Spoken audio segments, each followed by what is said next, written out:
मैंने तुम्हें दो सूत्र बता दिए हैं, ए प्लस बी का होल स्क्वायर और ए माइनस बी का होल स्क्वायर। आज हम तीसरे की चर्चा करने वाले हैं, ए स्क्वायर माइनस बी स्क्वायर। और मैंने तुम्हारे घर के लिए कुछ क्वेश्चन दिए थे, तो मैं उनके बारे में चर्चा करूंगा अभी। ए स्क्वायर माइनस बी स्क्वायर हमारा तीसरे नंबर का फॉर्मूला है जो मैंने तुम्हें लिखवाए हैं। इसका रूल है एक ब्रैकेट में ए प्लस बी, दूसरे ब्रैकेट में ए माइनस। क्लियर है?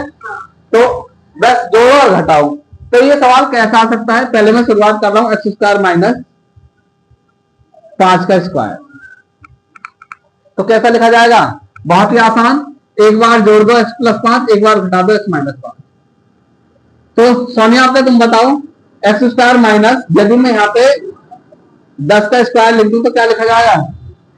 बोलो। नहीं, ब्रैकेट में तुम बताओ सुस्मिता।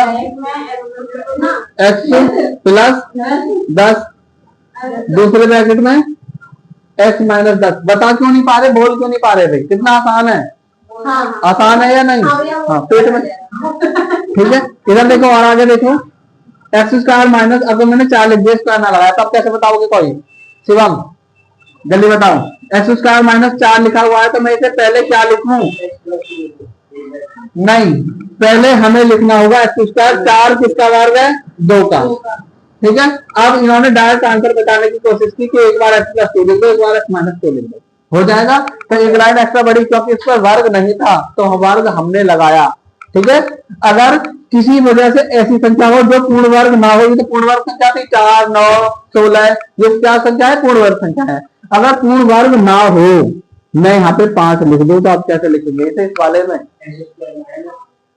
तो सोचो। हाँ, तो जिसपे वर्ग नहीं है हमें वर्ग लगाना पड़ेगा। अब वर्ग है नहीं तो हमें इस पे अंडर रूट लगाना है। ठीक है, तो यानी कि अंडर रूट 5 का वर्ग है।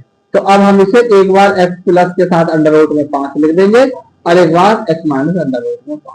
मतलब अंडर रूट से पता चलेगा। हाँ, अगर कोई संख्या वर्ग वाली होती तो मैं लिख देता हूं 25। वही वाली बात, ये वाला क्वेश्चन इससे मैच कर रहा है, क्योंकि 25 क्या है? किसका वर्ग है? 5 का। वर्ग हम मैंने याद करवा रखे हैं तुम्हें बहुत अच्छे से, इजीली समझ में आ रहा है।